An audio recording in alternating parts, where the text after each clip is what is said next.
Cement की दीवारें टूटी हुई हैं और जो ये सीमेंट की दीवारें टूटी हुई हैं ये हनुमानगढ़ के टिब्बी इलाके की एथनॉल फैक्ट्री की दीवारें हैं। 10 दिसंबर को किसानों ने अपने ट्रैक्टरों से इन दीवारों को तोड़ दिया है और यहाँ पर जहाँ पर हम खड़े हैं ये जो लैंड पैच है ये एथनॉल फैक्ट्री का लैंड पैच है और यहाँ पर एथनॉल की फैक्ट्री लगनी थी, लेकिन पिछले 15 महीने से जो किसान हैं वो इसका विरोध कर रहे थे। और अगर मैं आपको बताऊं तो उस दिन किसानों के ट्रैक्टर आपको दिखे होंगे ये दीवार तोड़ते हुए, लेकिन उस दिन पहले पुलिस ने ऐसे आंसू गैस का गोला है, ऐसे आंसू गैस के गोले छोड़े इतने बड़े बड़े, टीयर शेल जिसको बोलते हैं। और इसके अलावा लाठीचार्ज भी हुआ, किसान भी घायल हुए हैं और कई पुलिस वालों के घायल होने की भी खबर है। यहाँ पर मेरे साथ मौके पर किसान मौजूद हैं जो उस दिन 10 दिसंबर को यहाँ पर, आपने क्या देखा, क्या हुआ था यहाँ पर? सर, जैसे वहाँ पे वार्निंग देने के बाद जैसे प्रशासन को बोला भी आप वार्ता के लिए आ जाओ। तो अच्छा, आपका शांतिपूर्ण धरना चल रहा था वहाँ से? बिल्कुल बिल्कुल शांतिपूर्ण चल रहा था। 2 बजे से लेके और 3 बजे तक प्रशासन कोई भी आदमी नहीं आया। एसडीएम कलेक्टर महोदय कोई नहीं आए थे। उसके बाद हमारा यहाँ शांतिपूर्ण आके बैठने का था। तो जैसे जैसे आगे आते रहे, यहाँ आने के बाद पुलिस प्रशासन ने लाठीचार्ज किया। उसके बाद जो सारा दंगा हुआ उसके बाद हुआ जी। अच्छा, तो जो सारे जो फैक्ट्री की दीवारें तोड़ी गई हाँ जी। हो, तो ये बताइए जैसे गाड़ियां भी जलाई गई, एक वो गाड़ी के मैं देख रहा हूँ कि वो गाड़ी जलाई गई है उधर, हाँ जी। हाँ तो जी। वो कैसे, ये किसानों ने जलाई ये गाड़ियाँ? सर, ये किसानों के पहुंचने से पहले ही जलना स्टार्ट हो गया था जी। अच्छा। अब वो बोल रहे हैं कि किसानों ने जलाई है। हाँ हाँ। तो वो तो किसान जैसे दीवार के पास पहुंचे उससे पहले धुआं उठने लग गया, बहुत दूर से धुआं दिखाई देने लग गया था जी। तो आपको लगता है कि ये पहले ही साजिश? पहले सारा इनका किया हुआ था जी। अच्छा।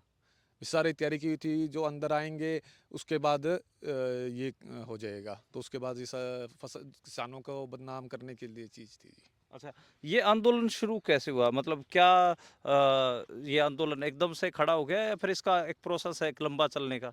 नहीं, पहले जैसे पता लगने के बाद हमने जैसे महंगा ने स्टार्ट किया था, उसके उस टाइम धीरे धीरे इन्होंने सबको इकट्ठा किया। पहले किसी को कोई चीज़ एथेनॉल का पता नहीं था जी। तो सीधी जैसे ज़मीनें ली हुई थी। हम्म। पहले किस? 3 पार्टियों के नाम इन्होंने करवाई ज़मीन। पहले अपने 2 आदमियों के नाम करवाई, उसके बाद तीसरी जगह इन्होंने ये करवाया था, फैक्ट्री हाँ। के नाम करवाई थी ज़मीन। हम्म। उस टाइम किसी को मालूम नहीं था भी क्या क्या फैक्ट्री आ रही है, और कुछ नहीं बताया था जिन्होंने।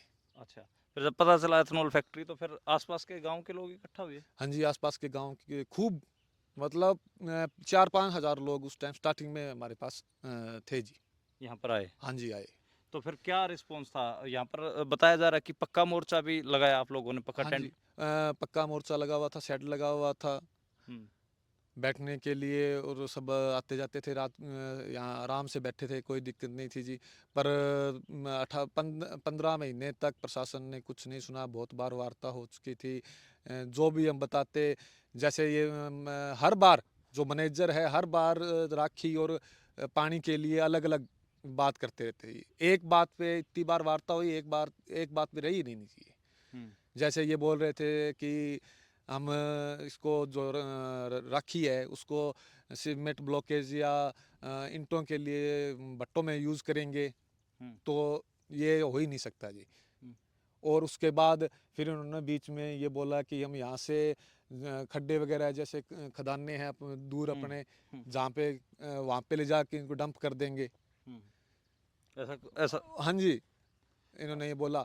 फिर उसके बाद इन्होंने हमें उसके बाद हम जीरा और बनूड़ फैक्ट्री वगैरह वहाँ पे जाके आसपास के गांवों में जाके आए थे जी। हम्म। तो वहाँ पे लोगों के इतनी ज़्यादा दिक्कत थी, सांस की और एलर्जी की, स्किन की एलर्जी है, आँखों में दिक्कत है, सांस की दिक्कत है, बहुत ज़्यादा दिक्कत हो रखी थी जी। तो वहाँ पे हमने पता किया, तब लोग कहते जी आप रोक सकते हो तो रोक लो, इसमें बहुत बुरा हाल है जी। अच्छा, हाँ जी। तो जो प्रशासन था, प्रशासन बात करता था तो उसमें क्या वो किसानों का पक्ष नहीं सुनता था उनका? नहीं जी, बिल्कुल भी नहीं। हम्म। वो बस फैक्ट्री के फायदे बताते थे जी। अच्छा, फैक्ट्री के। हाँ जी, आपने आज एक बोर्ड भी देखा वहां पर आपके टिब्बी में जब घुस रहे जी, हाँ थे, जी। तो एक बोर्ड लगा हुआ था, उस पे लिखा हुआ था कि एथेनॉल फैक्ट्री के फायदे क्या क्या। फ़ायदे क्या है? और सर इस सबसे बड़ी बात ये देखो जी, कलेक्टर जो है, हेड है यहाँ के, वो उसकी तरफ बोल रहे हैं जी, जैसे उनकी खुद की फैक्ट्री हो, अच्छा। वैसे बात करते थे। हम्म। किसानों की तरफ उन्होंने कभी नहीं बोला जी, कभी भी। अच्छा, आज किसान महापंचायत हो रही है, उसमें एक मुख्य मुद्दा ये भी उठ रहा है कि किसानों के ऊपर केस हुई, कई किसान गिरफ्तार हैं, तो आप बता सकते हैं कितने किसानों को गिरफ्तार किया और क्या पुलिस के साथ क्या रहा? पुलिस किसानों को गिरफ्तार मतलब इतनी गिरफ्तारियां क्यों हो रही हैं? गिरफ्तारियाँ ये फैक्ट्री वाले जैसे केस करवा रहे हैं, तो उसकी वजह से किसानों को वो गिरफ्तार कर रहे हैं। हम्म। हमारे जो केस हैं वो कोई सुन नहीं रहा है जी। अच्छा। भी हमारा लेडीज़ की लगी है, लेडीज़ को मारा है जी, यहाँ पे अंदर कपड़े फाड़े हैं, वो चीज़ें हैं जी। जी। तो ये फैक्ट्री जो यहाँ पर लगनी थी एथेनॉल की, अभी के लिए काम सस्पेंड कर दिया गया है और जो जिला प्रशासन है वो कह रहा है कि हम एक बार जांच कमेटी बनाएंगे और जांच कमेटी के बाद देखेंगे कि यहाँ पर एथेनॉल फैक्ट्री लगनी चाहिए या नहीं लगनी चाहिए। लेकिन फिलहाल के लिए किसानों का हम कह सकते हैं कि एक जो संघर्ष था उसमें कामयाबी ये मिली कि काम किसानों ने इसको रुकवा दिया है। लेकिन साथ के साथ किसानों की इसकी एवज में बहुत सारे मुकदमे मिले हैं, कई किसान जेल में भी बंद हैं, चोटें मिली हैं। आज उसी को लेकर किसान महापंचायत भी है हनुमानगढ़ में हो रही है और हनुमानगढ़ अनाज मंडी में किसान इकट्ठा हो रहे हैं, वहाँ से भी आपको कवरेज दिखाएंगे। लेकिन जो ग्राउंड पे सारा माजरा था आपने देखा होगा, दीवारें गिरती, लेकिन जो इस किस्म के ये आंसू गैस के जो टीयर शेल थे ये नहीं दिखे होंगे और ये यहाँ पर पड़े हुए हैं, गाड़ियाँ जली हुई हैं और जो पुलिस की जो डंडे होते हैं वो भी मेरे को कई उसके अवशेष दिखे। और काफ़ी उस दिन विवाद रहा, 10 दिसंबर को लेकर अलग अलग दावे हैं, प्रशासन के अलग दावे हैं, किसानों के अलग दावे हैं। इस सारे के बीच हमने कोशिश की है कि आप तक ये ग्राउंड रिपोर्ट पहुँचाई जाए।